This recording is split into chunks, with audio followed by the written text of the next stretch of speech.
හිත සාන්ත භාවයට පත්වෙන චිත්ත සංසිඳීම ලබා දෙන සිතට මහත් සැනසෙල්ලක් උපදවාගත හැකි සිතේ දියුණුවක් සලසාගත හැකි සමත භාවනාවක යෙදීමටයි. සමත භාවනාවෙන් කරන්නේ ඔබේ චිත්තය දියුණු කර දෙන එකයි. චිත්ත දියුණුවේදී වර්ධනය වන්නේ චිත්ත ඒකාග්‍රතාවය හෙවත් සමාධියයි. සමාධිය දියුණු කර ගැනීම බුදුරජාණන් වහන්සේගේ ශ්‍රාවකයෙකුට අතිශයින්ම වැදගත්. බුදුරජාණන් වහන්සේගේ ධර්මය ස්පර්ශ කරන්නට තිබෙන්නේ සීල සමාධි ප්‍රඥා තුලින්. ඉතින් බුදුරජාණන් වහන්සේ වදාළ ධර්මය අපි අනුගමනය කිරීමේදී සමාධිය ලැබෙන භාවනාව පුරුදු කළ යුතුයි.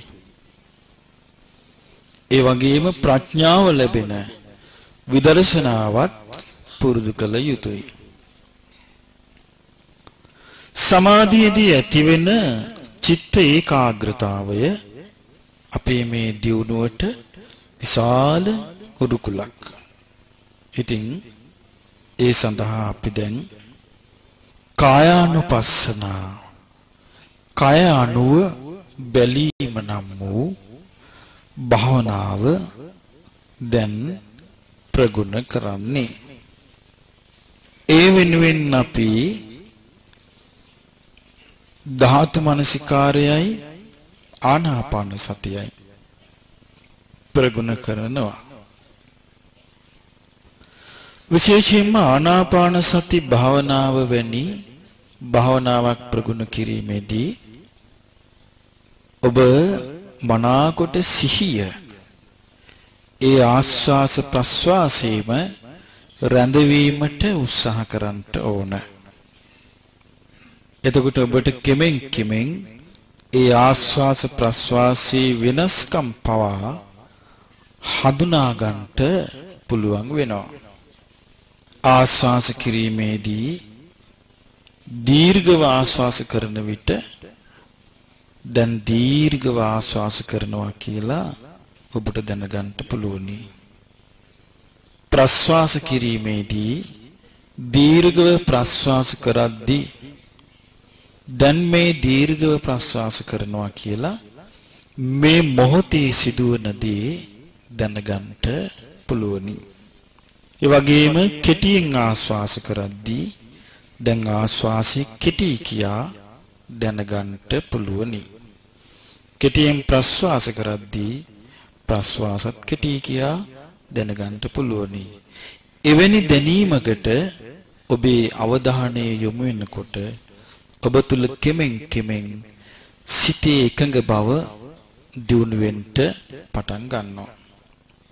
ඒ වගේම ධාතු මනසිකාරයේදී ඔබ කරන්නේ මේ ශරීරය ප්‍රධාන කොටස් හතරක් ඔස්සේ විමසා බලන විදිහට සිහිය පිහිටුවීමයි. මේ කයේ තිබෙනවා පොළවට පස් වී යන ස්වභාවයට අයිති දේ. ඒට කියන්නේ පඨවි ධාතු. මේ කයේ තිබෙනවා ජලයේ දෙවි යන ස්වභාවයට අයිති දේ. ඒට කියන්නේ ආපෝ ධාතු. මේ කයේ තිබෙනවා රස්නිදී. ඒට කියන්නේ තේජෝ ධාතු. මේ කයේ තිබෙනවා හුළඟි හමාගෙන යන දේ. ඒට කියන්නේ වායෝ ධාතු. බුදුරජාණන් වහන්සේ අපට වදාළේ පඨවි ධාතුව දෙස මහ පොළොව දෙස බලන්නාසේ බලන්න කියා. ආපෝ ධාතුව දිහා බලන්ටයි වදාලේ ජලය දෙස බලන ආකාරයෙන්. තේජෝ ධාතුව දෙස බලීමට වදාලේ ගින්න දෙස බලන ආකාරයෙන්. හුළඟ වායෝ ධාතුව දෙස බලන්නට කියා අපට වදාලේ හුළඟක් දෙස බලන විදිහට. අන්න එතකොට තමයි යාගේ මනස නිස්කාමී සහැල්ලු නොබැඳුණු ස්වභාවයකටපත් වෙන්නේ. ඒ බඳු නිස්කාමී මනසකින් ආනාපාන සතිය වඩද්දී ඉක්මනින්ම ඔබේ සිත එකඟ වෙන්න ඒක උදව් වෙනවා. ඉතින් අපි දැන් එහෙමනම් මේ කායානුපස්සනා භාවනාව තුලින් පළමුවෙන්ම අපි ධාතු මනසිකාරය දියුණු කරන්නට මහන්සි ගනිමු. ධාතු මනසිකාරයේදී මේ ශරීරයේ කොටස් වෙන් වශයෙන් බැලීමටයි බුදුරජාණන් වහන්සේ අපට උපදෙස් දී වදාළේ. ඉතින් ඒ නිසා අපි දැන් ඒ බුද්ධාවාදය සිතේ තබාගෙන මේ ශරීරයේ කොටස් ධාතු වශයෙන් වෙන් කර කර බලමු. දැන් බලන්න ඔබේ කය දිහා. දැන් බලන්න ඔබ හිඳිනා සිටින ඉරියව්ව. දැන් ඔබට ඔබව හඳුනා ගන්නට පුළුවනි. දැන් ඔබේ ශරීරයේ තිබෙන ධාතු කොටස් ඒ කිව්වේ පස් වෙලා යන ස්වභාවයට අයිති දේ, දිය වෙලා යන ස්වභාවයට අයිති දේ, රස්නේ ස්වභාවයට අයිති දේ, සුළඟට අයිති දේ වෙන් වශයෙන් බලන මට්ටමට අපි කල්පනාව දියුණු කර ගනිමු. දැන් ඔබ හොඳට බලන්න ඔබේ ඔළුවේ කෙස් දිහා. මේ කෙස් වල ස්වභාවය තමයි ඔබ වයසට යද්දී මේ කෙස් ඉදෙනවා. මේ කෙස් ගැලවෙනවා. අන්තිමේදී ගහක කොළයක් පොළොවට වැටිලා දිරල යනවා වගේ මේ කෙස් පොළොවට වැටිලා දිරලා ගින් පොළවේ පස් බවට පත් වෙලා නොපෙනී යනවා. කෙස් කියන්නේ පස් වෙලා යන ස්වභාවයට අයිති දෙයක්. කෙස් පඨවි ධාතු. කෙස් පඨවි ධාතු. කෙස් පඨවි ධාතු. ඊළඟට බලන්න ඔබේ ශරීරයේ තිබෙන ලොම් ගැන. කෙස් වගේමයි මේ ලොම් වයසට යද්දී ඉදෙනවා. සුදු පැහැ ගැන්වෙනවා. ගැලවෙනවා. ඒවත් කෙස් වගේම දිරදිරා ගිහින් පොළොවට වැටිලා පොළවේ පස් එක්ක එකතු වෙලා පස් බවට පත් වෙනවා. ඔබේ ඇඟිලිවල පා ඇඟිලිවල නියපොතු තියෙනවා. නියපොතු වැඩෙද්දී ඔබ කැපුවා ඒවා. කැපුව නියපොතු කැබලි පොළොවට වැටිලා පස් වෙලා ගියේ නැද්ද? පස් වුණා.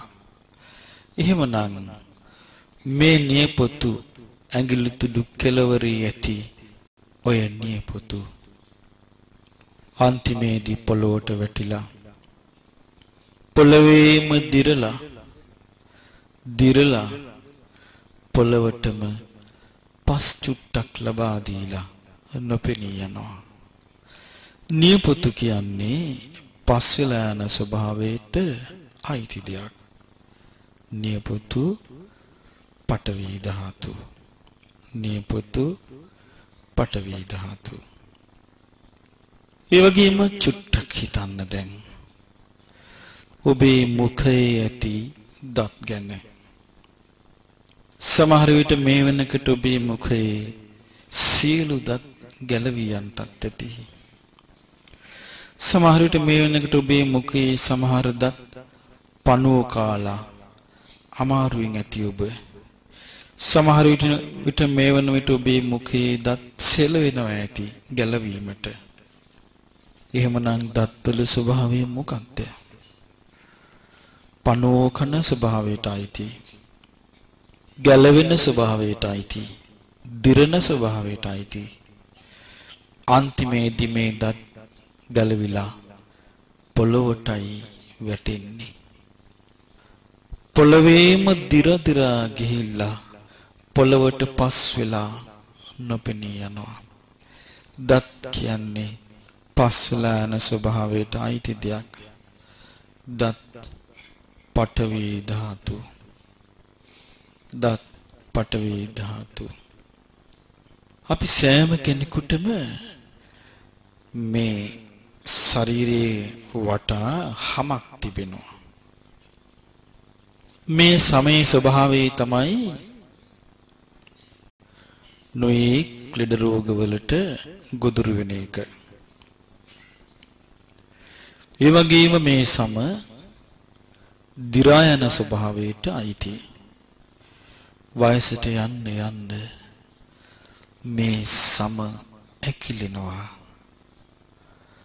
ඇකිලි මේ සම දිරන ස්වභාවයට පත් වෙනවා.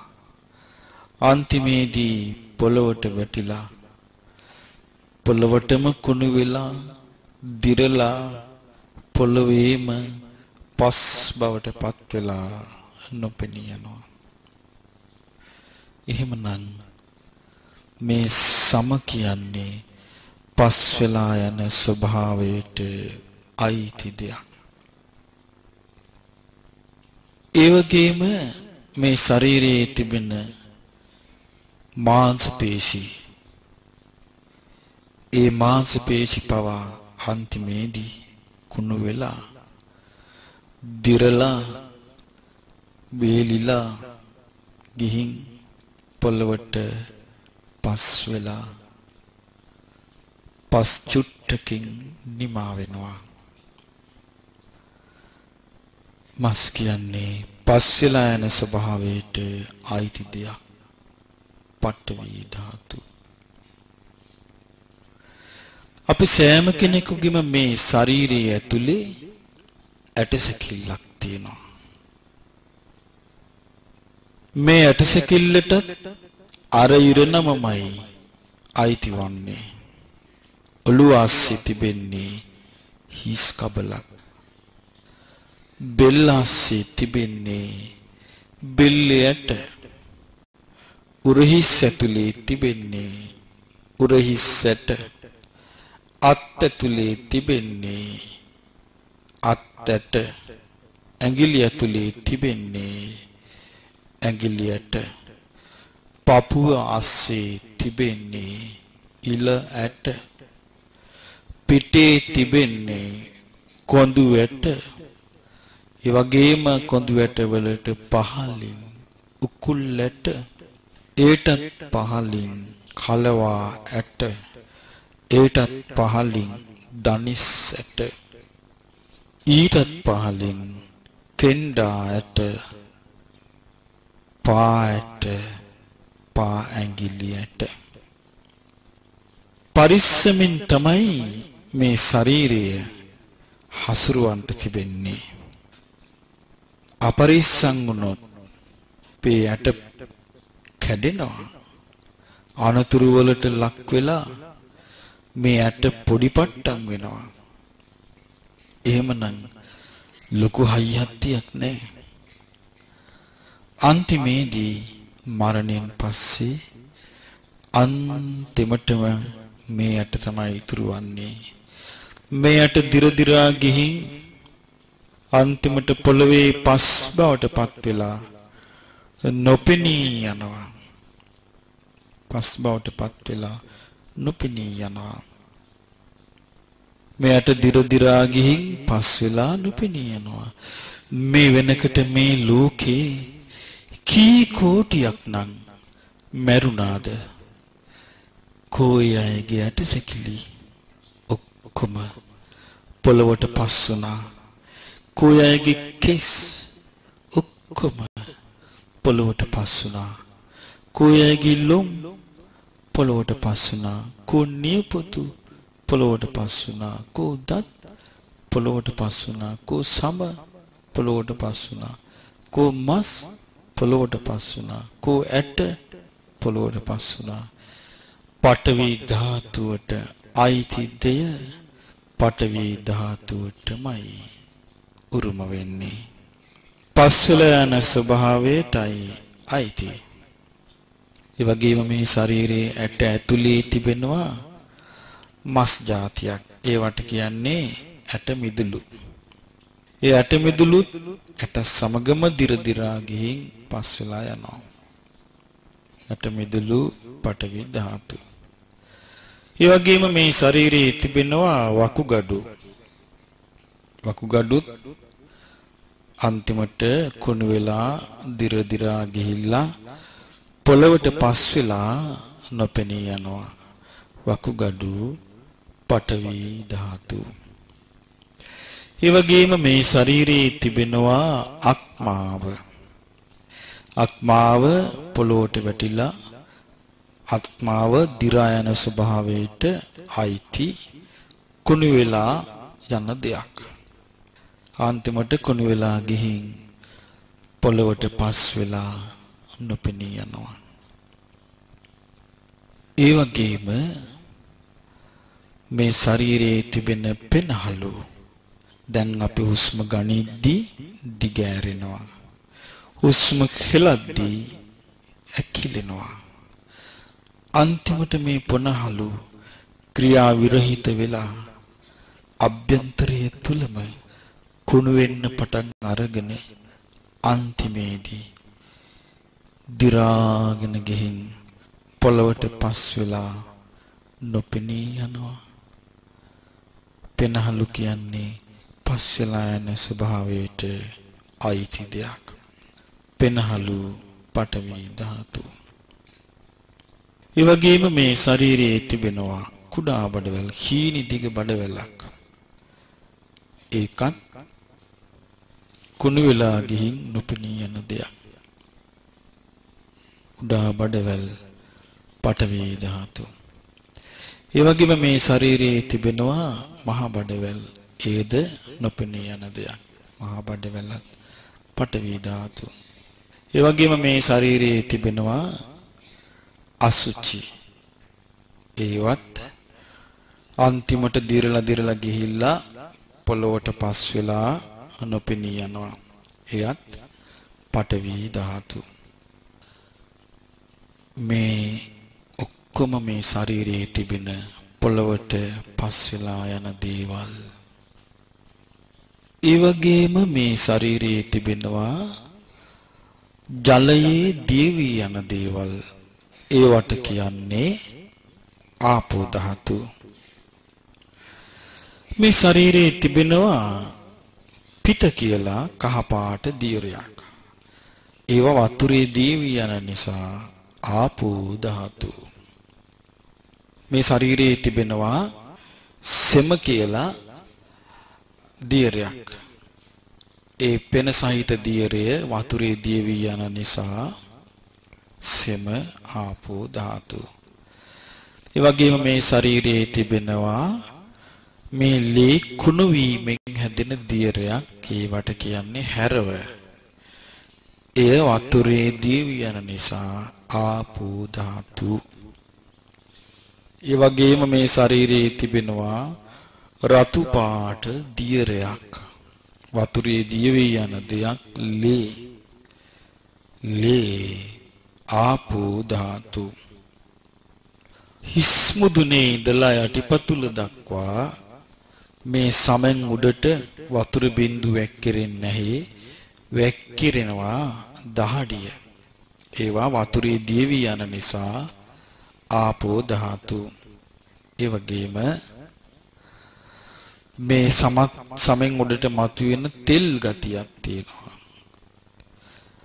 ඒ තෙල් මන්ද වතුරේ දියවි යන නිසා ආපෝ ධාතු. ඒ වගේම මේ ඇස්වල හට ගන්නවා කඳුළු. මේ කඳුළු වතුරේ සේදී යන නිසා කඳුළුත් ආපෝ ධාතු. කටේ ඇති වෙනවා දියර జాතියක් කෙල. මේ කෙල වතුරේ දිවි යන දෙයක්. කෙල ආපෝ ධාතු. නාසයේ ඇති වෙනවා දියර జాතියක්. ඒවා වතුරේ දිවි යන නිසා ඒවා අයිති ආපෝ ධාතුවට. ඒ තමා සොටු. ඒ වගේම මේ ශරීරයේ අපද්‍රව්‍යයක් හැටියට බැහැර වෙන දියර జాතියක් තියෙනවා. ඒ වතුරත් එක්ක මිශ්‍ර වෙනවා. දිය වෙලා යනවා. ඒවට කියන්නේ මුත්‍රා. මුත්‍රා අයිති ආපෝ ධාතුවට. එහෙමනම් මේ ශරීරයේ පොළොවට පස් වෙලා යන දේවල් තියෙනවා. ඒ වගේම ජලයේ දිවි යන දේවල් තියෙනවා. ඒ වගේම මේ ශරීරයේ තිබෙනවා උණුසුම් දේවල්, රස්නේ දේවල්. ඒවා තමයි මේ ශරීරයේ තියෙනවා ස්වාභාවික රස්නේ. ස්වාභාවික රස්නේ හැදිලා තියෙන්නේ තේජෝ ධාතුවෙන්. මේ රස්නේ කිපෙන අවස්ථා එනවා. එතකොට ලুকু උණුසුමක් 1000ක් ඇති වෙනවා. දැවිල්ලක් හට ගන්නවා. ඒ දැවිල්ල හටගන්නේ තේජෝ ධාතුවෙන්. ඒ වගේම කාපු බීපු දේවල්, අනුභව කරපු දේවල්, රස විඳපු දේවල් මේ සියල්ල මේ ශරීරයේ ඇතිවන්නේ. මේ ශරීරය අනුභව කරපු දේවල් බඩ ඇතුලේ තැම්බිලා ජීර්ණ වෙන්නේ තේජෝ ධාතුවෙන්. ඒ වගේම මේ ශරීරයේ සම්පූර්ණයෙන්ම ජීර්ණත්වයටපත් වෙන්නේ තේජෝ ධාතුවෙන්. ඒ වගේම මේ ශරීරයේ තිබෙනවා වායෝ ධාතු. වායෝ ධාතු කියලා කියන්නේ හුළඟේ ගහගෙන යන දේවල්. මේ බඩ ඇතුලේ හටගන්න වාතය උගුර දිගේ ඇවිල්ලා කටින් පිට වෙනවා. ඒකට කියනවා උඩට එන වාතය කියලා. මේ බඩ ඇතුලේ හටගන්න වාතය අදෝ මාර්ගයෙන් පිට වෙනවා. ඒකට කියනවා යටට යන වාතය කියලා. ඒ වගේම මේ බඩ ඇතුලේ වාතය තියෙනවා. ඒ වාට කියනවා කුසේ ඇති වාතය කියලා. ඒ වගේම මේ කන් සිදුර, නාස් සිදුර ආදී තැන්වල වාතය තියෙනවා. වාට කියන්නේ තැන්වල තිබෙන වාතය කියලා.